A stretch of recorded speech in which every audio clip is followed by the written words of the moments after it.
रहीम। Class 12 chemistry में MDCAT और nums के लिए आज का हमारा नेक्स्ट टॉपिक है चैप्टर 10 एल्काइल हैलाइड्स में यूनिमोलेकुलर न्यूक्लियोफिलिक सब्स्टिट्यूशन रिएक्शन। मतलब कि आज हम SN1 मैकेनिज़्म को डिस्कस करने वाले हैं। ठीक है, तो सबसे पहला पॉइंट हमारा क्या होगा कि जितनी भी टर्शरी एल्काइल हैलाइड्स हैं, टर्शरी एल्काइल हैलाइड्स के रिएक्शंस जो प्रोसीड होंगे वो SN1 मैकेनिज़्म के ज़रिए प्रोसीड होंगे। सेकंड स्टेप हमारा जो है वो क्या है कि ये जो SN1 मैकेनिज़्म है हमारा, ये 2 स्टेप प्रोसीजर है। ये रिएक्शन 2 स्टेप में कंप्लीट होगा। ठीक है, अब 2 स्टेप को हमें समझना होगा कि वो कैसे प्रोसीड होगा। और तीसरी बात इसमें हम ये करेंगे कि ये रिएक्शन हमेशा किसी भी सॉल्वेंट की प्रेजेंस में प्रोसीड होगा। सॉल्वेंट इसके अंदर हम ले सकते हैं, आप इथेनॉल ले लें, C2H5OH ले लें, या फिर हम एसीटोन का दूसरा नाम प्रोपेनॉन होता है, उसको भी हम ले सकते हैं जिसका हमारे पास molecular formula something like this हुआ करता है। ठीक है, इनके प्रेजेंस में हमने हमेशा लेना है। और ये सॉल्वेंट मींस के इथेनॉल हो या प्रोपेनॉन हो, इन दोनों को हम एज अ कैटलिस्ट यहाँ पे यूज़ करेंगे।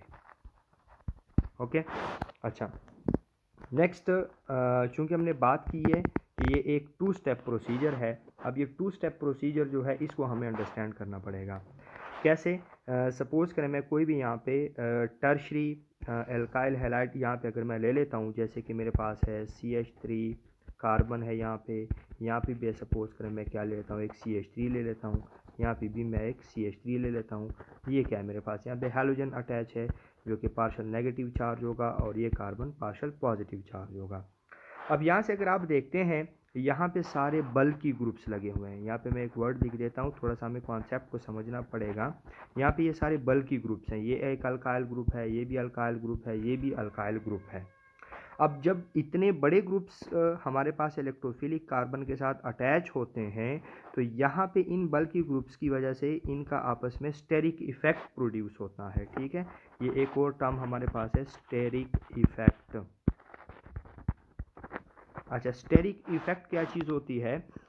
स्टेरिक इफेक्ट हम कहते हैं कि इनकी रिपल्शन की वजह से, ये आप देख रहे हैं कि ये बल्की ग्रुप्स हैं, एक ये मिथाइल ग्रुप है, एक ये भी मिथाइल ग्रुप है, एक ये भी मिथाइल ग्रुप है, और यहाँ पे हमारे पास टेट्राहीड्रल शेप है इस कार्बन की, sp3 हिब्रिडाइजेशन है और टेट्राहीड्रल स्ट्रक्चर है। सो टेट्राहीड्रल स्ट्रक्चर में ये 3 अल्काइल ग्रुप्स एक दूसरे के बहुत क्लोज हैं, ये इनकी बात कर रहा हूँ मैं। एक दूसरे के क्लोज होने की वजह से ये अल्काइल ग्रुप्स एक दूसरे को रिपेल करते रहते हैं। ये अल्काइल ग्रुप इसको रिपेल करेगा, ये उसको रिपेल करेगा। Same is the case for this one, ये इसको रिपेल करेगा, ये उसको रिपेल करेगा। सो यहाँ पे क्या चीज़ है, बहुत ज़्यादा रिपल्शन हो जाएगी, और रिपल्शन की वजह से कौन सा इफेक्ट क्रिएट होगा?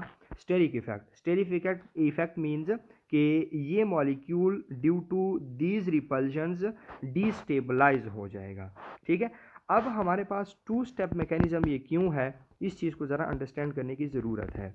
देखें, मैं अगेन यहाँ पे सपोज करें मेरे पास है CH3C, और यहाँ पे क्या चीज़ है, CH3 है, यहाँ पे भी CH3 है, यहाँ पे क्लोरीन है जो कि पार्शल नेगेटिव चार्ज है, ये पार्शल पॉजिटिव चार्ज है।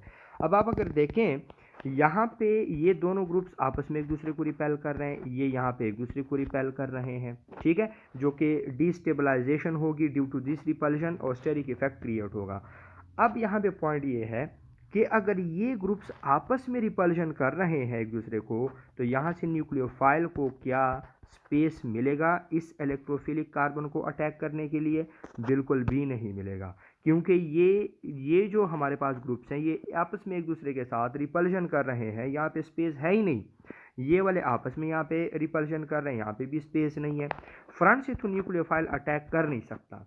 उसकी रीज़न ये है कि न्यूक्लियोफाइल भी क्या चीज़ है, इलेक्ट्रॉन सफिशेंट स्पीशीज़ है, और ये जो हमारे पास हैलोजन है जो कि लीव करके जाएगा, ये भी एक इलेक्ट्रॉन सफिशेंट स्पीशीज़ है। तो दोनों जो है ना इलेक्ट्रॉनिक स्पीशीज़ हैं, और ये एक दूसरे को रिपेल करेंगे। तो अब क्या है कि टर्शरी एल्काइल हैलाइड्स जो हुआ करते हैं उसके ऊपर न्यूक्लियोफाइल का डायरेक्ट अटैक नहीं हो सकता।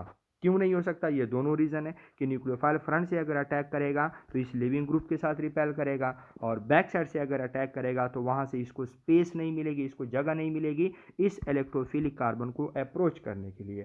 अब क्या सूरत हाल है? अब सिर्फ एक ही हमारे पास इसका सोल्यूशन है और एक ही हल इसका बचता है, और वो हल क्या है कि ये जो हमारे पास एल्काइल हैलाइड है, पहले स्टेप में हम क्या कर दें, इसको सपोज कर मेरे पास CH3 और ये मेरे पास है CH3, ठीक है, हाँ this one is CH3 as well, और ये मेरे पास है क्लोरीन। सो पहले स्टेप में हम इसको क्या कर दें, आयोनाइज कर दें। अब आयोनाइजेशन से क्या हो जाएगा, मेरे पास ये जो अल्काइल ग्रुप्स हैं ये समथिंग लाइक दिस हो जाएंगे, ये चीज़, और ये मेरे पास CH3 और यहाँ पे ये Cl नेगेटिव निकल जाएगा। अब आप देख रहे हैं कि शेप क्या हो गई है, यहाँ पे कार्बन टेट्राहीड्रल शेप से प्लेनर में चला गया। यहाँ टेट्राहीड्रल में बॉन्ड एंगल था 109.5 था, यहाँ पे जो हमारे पास बॉन्ड एंगल बनेगा वो बनेगा तकरीबन 120 डिग्री। अब अगर हम देखें यहाँ पे हिब्रिडाइजेशन हमारे पास क्या थी, यहाँ पे हिब्रिडाइजेशन हमारे पास sp3 थी, लेकिन यहाँ पे जब इसको हमने आयोनाइज किया तो इस कार्बन की हिब्रिडाइजेशन क्या हो गई है, sp2 हो गई है, और बॉन्ड एंगल भी 120 डिग्री हो गया, टेट्राहीड्रल शेप से प्लेनर शेप हो गया। अब जो है यहाँ पे स्पेस थोड़ी बहुत जनरेट हो गई है। अब इस कार्बोकैटायन के ऊपर जो कि हमारे पास टर्शियरी कार्बोकैटायन है, इसके ऊपर न्यूक्लियोफाइल इजीली अटैक कर सकता है, क्योंकि उसके लिए एक रूम जनरेट हो गया, एक स्पेस जनरेट हो गया है।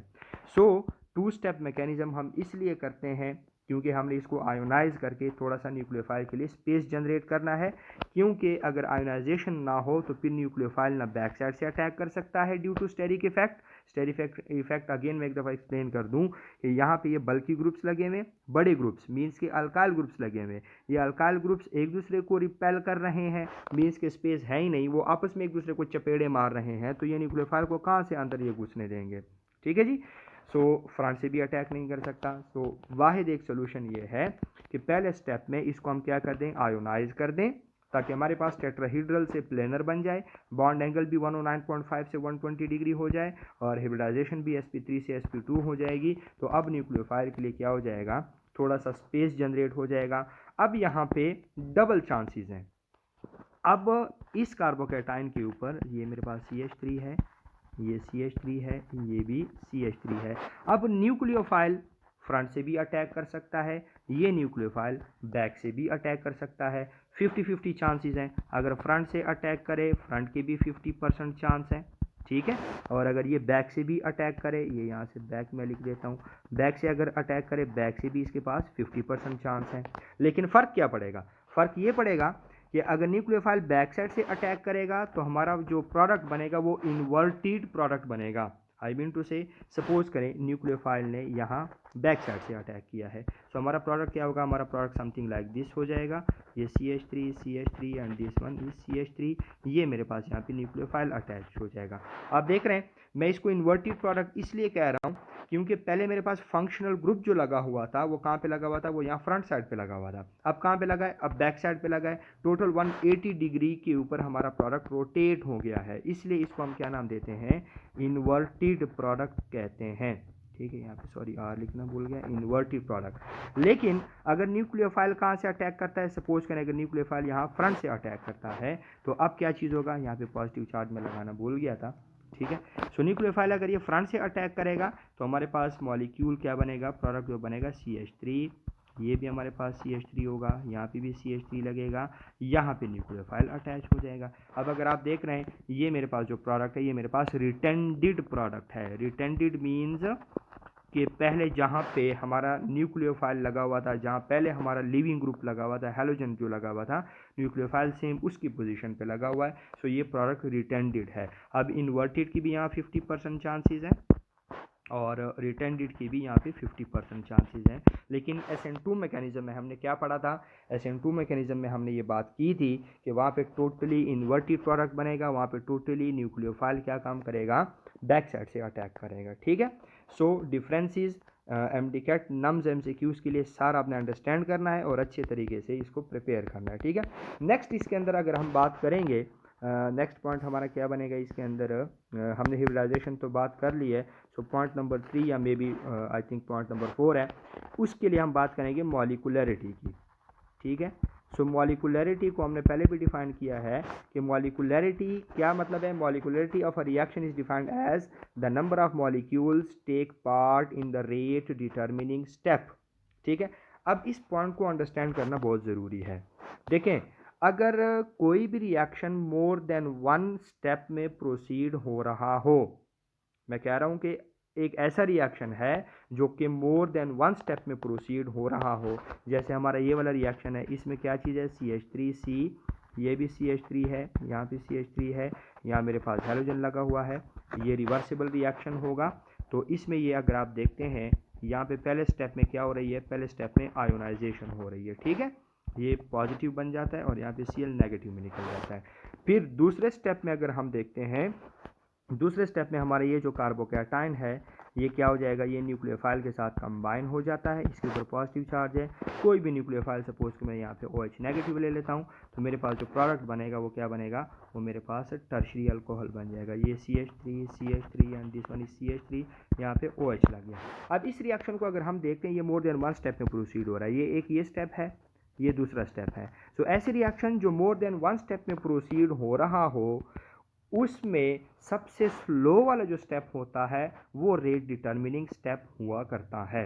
अब अगर आप हमेशा एक बात याद रखेंगे कि आयोनाइजेशन का जो स्टेप होता है वो हमेशा स्लो स्टेप हुआ करता है। ऐसा क्यों? क्योंकि आयोनाइजेशन में बॉन्ड ब्रेकेज हुआ करती है, दैट्स वाई ये हमेशा स्लो स्टेप हुआ करता है। ठीक है, सो ये जो हमारा स्टेप होगा सेकंड वाला, ये हमारा फास्ट होगा। फास्ट क्यों होगा? क्योंकि आप देख रहे हैं कि पॉजिटिव और नेगेटिव आयंस आपस में कंबाइन हो रहे हैं, तो आपको वैसे भी कॉमन सेंस की भी बात है कि पॉजिटिव नेगेटिव चार्जेस वैसे भी एक दूसरे को बहुत जल्दी अट्रैक्ट करते हैं। ठीक है, सो इस रिएक्शन में अगर आप देखते हैं, यहाँ पे पहले वाला स्टेप क्या चीज़ है, ये स्लो स्टेप है, मीन्स कि ये रेट डिटर्मिनिंग स्टेप है, और इस रेट डिटर्मिनिंग स्टेप में सिर्फ एक ही मॉलिक्यूल इन्वॉल्व है जो कि एल्काइल हैलाइड का है। यहाँ पे न्यूक्लियोफाइल जो है वो इन्वॉल्व नहीं है स्लो स्टेप में, रेट डिटर्मिनिंग स्टेप में। सो दैट्स वाई हमारे पास जो मॉलिकुलरिटी ऑफ SN1 मैकेनिज्म है वो क्या चीज़ है, वो है 1। व्हाट डज इट मीन कि सिर्फ एक ही मॉलिक्यूल रेट डिटर्मिनिंग स्टेप में इन्वॉल्व है। इस वजह से हम क्या कहते हैं, इस मैकेनिज्म को हम यूनिमोलेकुलर न्यूक्लियोफिलिक सब्स्टिट्यूशन रिएक्शन का नाम देते हैं। ठीक है, uni means one molecule involve है in the rate determining step. ठीक है जी। अच्छा, लास्ट पॉइंट इसके अंदर अगर हम डिस्कशन करेंगे तो मे बी लास्ट या सेकंड लास्ट, यस, इसमें हमारे पास लास्ट पॉइंट रहता है अब काइनेटिक स्टडी का। ठीक है, so last point will be kinetic study.